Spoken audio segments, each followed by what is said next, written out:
नमस्कार friends, CVM higher secondary education complex जिनको हम टीवी पटेल के नाम से पहचानते हैं, मैं अमित कुमार भट्ट आज आपका हार्दिक स्वागत करता हूं। Standard 11th English medium. Last time हमने जो वीडियो सीखा था उस वीडियो के अंदर ट्रायल बैलेंस के रिलेटेड हमने डिस्कशन किया था। फ्रेंड्स, उसको थोड़ा सा बैकग्राउंड में थोड़ा सा याद कर लेते हैं। ट्रायल बैलेंस क्या कहते हैं, किसको कहते हैं, उसके बारे में सीखा था कि ट्रायल बैलेंस एक प्रकार का एक स्टेटमेंट है जो हमने जर्नल से जर्नी स्टार्ट करते करते हुए हमने लेजर पोस्टिंग के साथ अकाउंट को क्लोज करते हुए जो हमें बैलेंसेस मिली थी उस बैलेंसेस को एक रिकॉर्ड करने का स्टेटमेंट को जिसको हमने ट्रायल बैलेंस के नाम से हम पहचानते थे। Trial balance is the one of the most important document for the accounting system. Friends, हमने ऐसे बात भी हमने की थी कि ट्रायल बैलेंस यदि हम प्रिपेयर करते हैं तो ट्रायल बैलेंस को साथ में रखते हुए आने वाले दिनों में हम जब फाइनल स्टेटमेंट प्रिपेयर करने वाले हैं, फाइनल अकाउंटिंग स्टेटमेंट प्रिपेयर करने वाले हैं, तब ये हमें बहुत इंपॉर्टेंट डॉक्यूमेंट के नाम से हम पहचानते हैं या उसका उपयोग हम करने वाले रहते हैं। तो ट्रायल बैलेंस को कैसे प्रिपेयर करें उसके रिलेटेड हमने डिस्कशन किया था। फ्रेंड्स, हमने ऐसा कहा था कि जनरली हम जो प्रिपेयर करते हैं तो वो ऐसे एसेट्स की डेबिट बैलेंस हो सकती है, लायबिलिटीज होती है उसको क्रेडिट बैलेंस हो सकती है, यदि हमारे पास इनकम्स होती है तो क्रेडिट बैलेंस होती है, एक्सपेंसेस की डेबिट बैलेंस हो सकती है। तो ऐसी हमने बातें की थी। आपने उस वीडियो के देखते हुए बहुत सारे एग्जांपल सॉल्व किए होंगे, ऐसा मैं यहां से मान लेता हूं।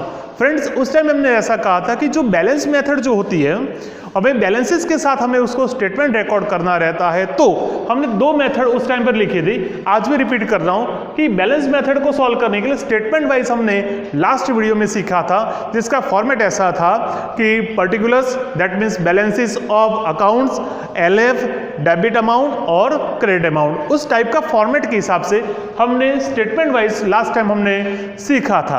आज की जो बात है हमारी, आज जो सीखने वाले हैं वो है हम बैलेंस मेथड को ही अकाउंट वाइज हमें लिखना है।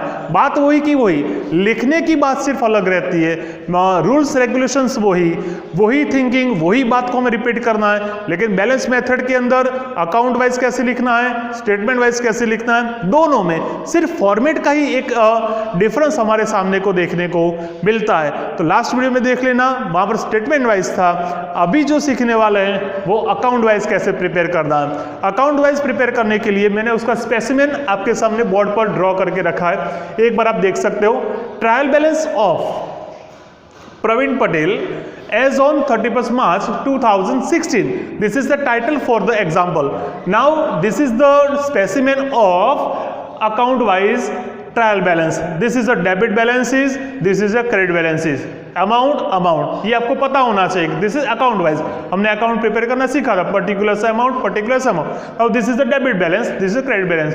हमें क्या करना है, आपको उस वीडियो में ऐसा था कि डेबिट के कॉलम में लिखते थे, क्रेडिट में लिखते थे। यहाँ पर इतनी सी बात है कि जो सभी प्रकार की डेबिट बैलेंसेस होगी हमें यहाँ पर लिखनी है, सभी प्रकार की क्रेडिट बैलेंसेस जो आएगी हमें यहाँ पर लिखनी है, दोनों का टोटल करना है। टोटल सही हुआ तो हमें ऐसा मानना है कि हमने जो आगे जो फॉर्मेशन किया था, आगे जो हमने कैलकुलेशन किया था वो सब हमारे पास राइट है।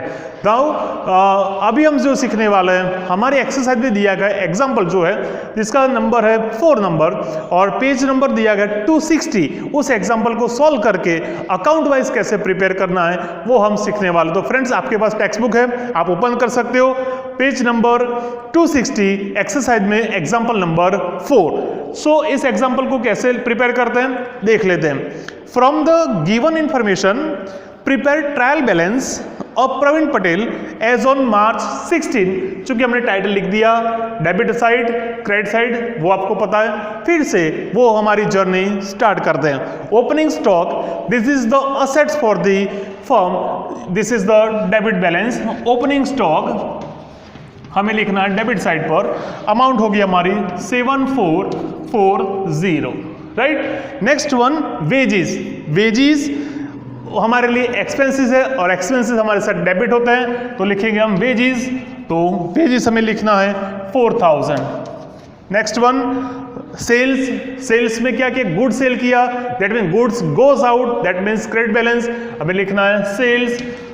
क्रेडिट साइड पर अमाउंट होगी हमारी 48,000। नेक्स्ट वन रिपेयरिंग एक्सपेंस है, expense is always debited, repairing हमें लिखना है डेबिट साइड पर, अमाउंट होगी हमारी 800। Next one tax always expenses हमें लिखना है डेबिट साइड पर, अमाउंट हमारी 600। Next one land building plant machinery, दोनों ही एसेट्स है तो दोनों को लिखेंगे डेबिट साइड पर। First one is land building, amount होगी हमारी 2400। नेक्स्ट वन प्लांट मशीनरी, उसको भी हमें लिखना है एसेट्स के हिसाब से डेबिट साइड पर 3000। नेक्स्ट वन कैपिटल, कैपिटल कौन लेके आया, तो यहाँ पर हमें हर बार कहते हैं ऑनर फर्म को देता है, is the giver, so credit balance capital होगी हमारी 16000। Next one office salary, this is the expense, expense वो लिखेंगे हम डेबिट साइड पर क्योंकि वो एक्सपेंस हमेशा डेबिट कर दे 1000। Patent, patent is our intangible assets, इसको लिखेंगे हम डेबिट साइड पर। पेटेंट अमाउंट हमारी 400। Next one bank balance, bank balance asset भी कह सकते हैं, कई बार उसको रिसीवर मान के भी लिखते हैं, इसलिए उसकी एंट्री होगी हमारे पास डेबिट साइड पर bank balance 1800। Next one bank loan, last time भी बताया था कि बैंक के पास से हमने पैसे बोरो किए, वो हमारी लायबिलिटीज है, इसको लिखेंगे क्रेडिट साइड पर। बैंक लोन अमाउंट है हमारे number 1760। Carriage inward, this is expense also, इसको लिखेंगे डेबिट साइड पर। कैरिज इनवर्ड अमाउंट हमारी होगी 1200। नेक्स्ट वन परचेज, क्या परचेज किया, goods, goods comes in is equal to debit side पर परचेज, परचेज की एंट्री होगी हमारी 30,000। Next one carriage outward also expenses, this is the sales expenses, carriage outward, वो हमने टर्मिनोलॉजी सब सीखी थी, तब ये सब हमने उसका जो मीनिंग था वो हमने सीखा था। डेप्टर्स ऑल्सो असेट्स, इसको लिखेंगे हम डेबिट साइड पर, अमाउंट हमारी 8000, right. Next one cash balance, cash balance होगा हमारा डेबिट साइड पर। कैश बैलेंस अमाउंट हमारी only 80 rupees. Next one loose tools also assets, यहाँ पर लिखेंगे loose tools is equal to 720।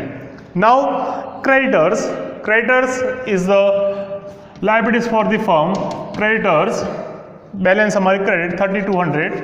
next one sundry incomes, incomes always credited, sundry incomes उसको लिखेंगे हम 240 क्रेडिट साइड पर। Now office furniture is our assets, मेरे पास जगह नहीं इसलिए बीच में लिख देता हूँ यहाँ पर office expenses, sorry office furniture assets हमारे लिए, इसलिए 240 लिख सकते हैं। And last one goodwill, goodwill is the intangible assets for the firm, तो यहाँ पर बीच में लिख देता हूँ यहाँ पर गुडविल। फ्रेंड्स आपको आपके हिसाब से नोटबुक में जहाँ जगह मिल रही है वो आप लिख सकते हैं, लेकिन आपकी साइड राइट होनी चाहिए। तो इस प्रकार से हमें जो जो बैलेंसेस दी गई उसको हमने जो डेबिट बैलेंसेस थी तो अपने डेबिट साइड पर लिखा, जो हमारे पास क्रेडिट बैलेंसेस थी उसको क्रेडिट साइड पर लिखा है। आपको सिंपल सा बैलेंस को देखकर डेबिट को डेबिट साइड पर, क्रेडिट को क्रेडिट साइड पर लिखना है, और इसका टोटल करोगे तो जनरली मुझे दिख रहा है 69,200 हमें इसका टोटल हमें मिलेगा। आप कर लेना इसको अच्छी तरह से, 69200 इसका ये टोटल हमें मिलता है यहाँ पर। तो आप इस टोटल को करते हुए ट्रायल बैलेंस को आप देख सकते हो और इसके हिसाब से सॉल्यूशन कर सकते हो। तो friends this is the account wise trial balance for the exam calculation. Now हमें जो आगे सीखना है, एक्चुअली सिलेबस बहुत सारा था इसके अंदर, लेकिन इस साल जो कटौती गई इसके हिसाब से हमें इतना ही प्रिपरेशन में लेना है। इसके अंदर सिर्फ दो ही बात आएगी, अकाउंट वाइज कैसे प्रिपेयर करना है और स्टेटमेंट वाइज हमें इसका कैलकुलेशन कैसे करना था वो अब आपके पास सिखाया था। अभी दो जो एग्जाम्पल दिए गए, दो मेथड जो है वो हमारे सिलेबस में से निकाली गई है, इसलिए इस बार हम वीडियो के माध्यम से उसकी डिस्कशन नहीं करेंगे। जब PDF फाइल आपको सेंड करेंगे उस टाइम पर आपको वो चेक कर लेनी है, ठीक है। अभी इसके अंदर कोई भी परेशानी हो तो आप पर्सनली कॉल कर इसका आप सॉल्यूशन ले सकते हो। Thank you all.